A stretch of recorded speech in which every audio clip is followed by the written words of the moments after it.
Hi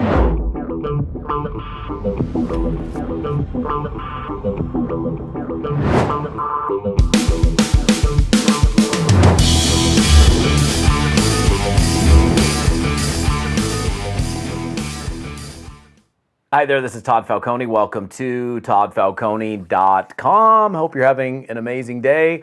Subject of international building has come up quite a bit, so I figured I'd do a post about it. Did a Facebook Live about this the other day, and figure I would do it for my blog as well. So, all right, so and this is really kind of more aimed at a network marketer who doesn't have an extensively large organization necessarily.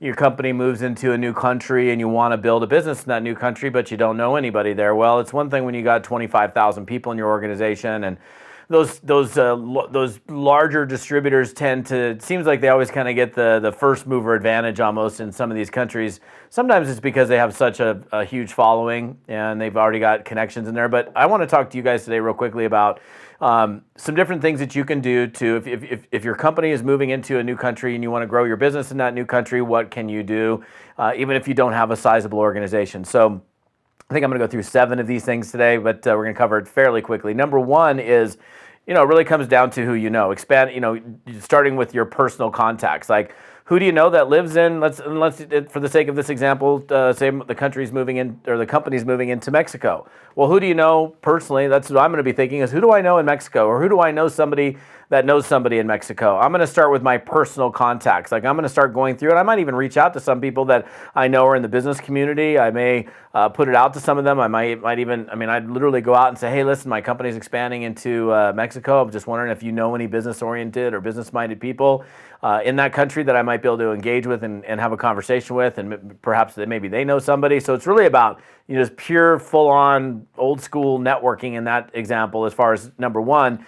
Number 2 is developing international contacts within your existing team. So this is more about who do you know that knows somebody. So I would then go to my existing team, large or small. Let's say I had a very small organization. I'm just getting started here, and I've got 15 people in my group. Well, I might hold a Zoom, a conference call, some kind of meeting together and say, hey, guys, we're getting ready to open up in Mexico. Who do you know in Mexico? Or who do you know that knows somebody in Mexico? And to get the team starting to think about who they know, because this whole, this close hand contact, when it's warm market, it's typically always going to be faster because somebody knows somebody, or I know somebody personally, or you know somebody, or if it's a close-handed referral, it tends to happen a lot faster that way than doing something purely cold market, although that's certainly part of this blog post as well, because at one point you're going to have to reach out to markets outside of who you know, especially if you don't know anybody. So that's number 2, is working with your existing team, big or small, to find out who they know.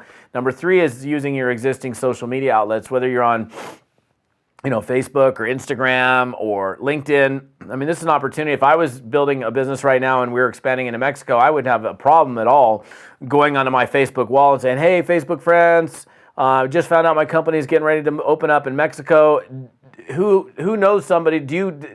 If you know somebody that's business focused, business minded in Mexico that you can connect me with, I'd really appreciate an introduction.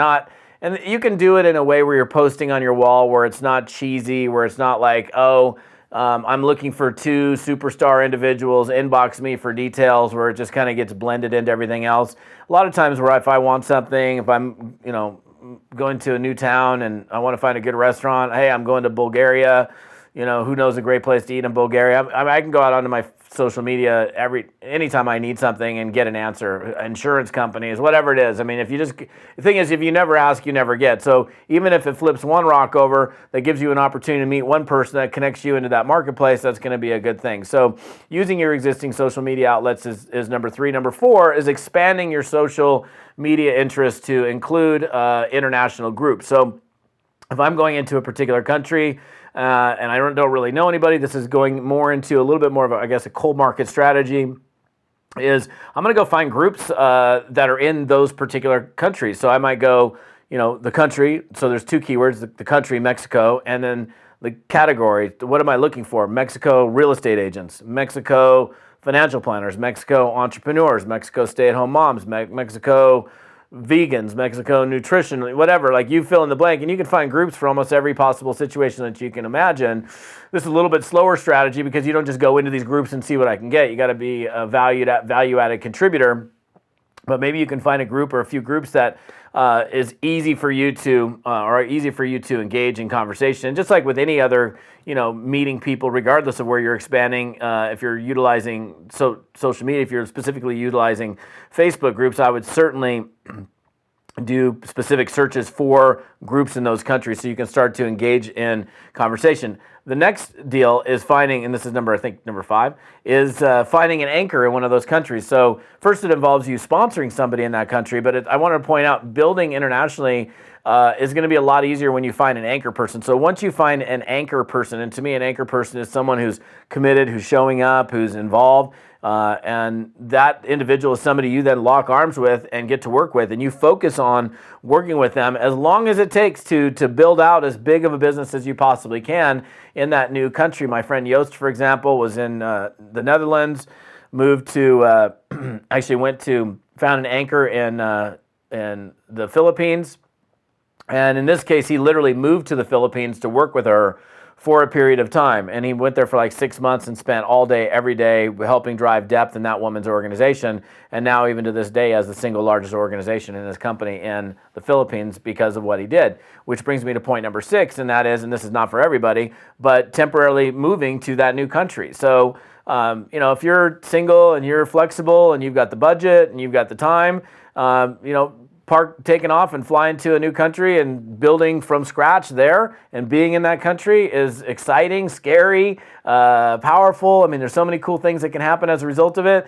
But this is not for everybody. This is for somebody who can do it. Don't go back to your sponsor and say, Todd Falcone told me to move to Mexico. I didn't say that. I mean, if you're single, ready to mingle, and you're able and you got the flexibility, you got the budget, and you want to go grow that country, and you don't have anything tying you down at home, then that's certainly an advantage. And I've had many friends that have done that, moved to countries that they've never been to. Really important before you go, and this is for any of these strategies, is understanding some of the culture, any kind of things that you need to be aware of before going into some of these countries that you shouldn't do. Like, we can do this in the U.S., but we can't do that in Thailand, or we can't do that in Mexico, or we can't do that here. So you got to understand some of the cultural differences, language barriers, language differences, things like that. But certainly uprooting and going to another country for a period of time is certainly a strategy to do that. But again, it's not for everybody. And then number 7, and this is definitely not for everybody as well, but that is running targeted advertising to generate leads in that country. Like a friend of mine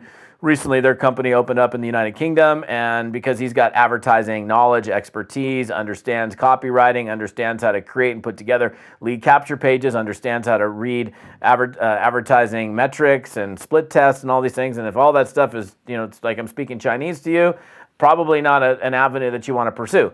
But he was able to generate quite a few prospects, quite a few leads by running targeted advertising on Facebook to generate leads in some of these new markets, in this case, the United Kingdom, that they were going into. And he was able to find some anchors and some new business people to then grow his business. So, but that's another strategy that requires money. It requires advertising knowledge and, copywriting and some tech stuff.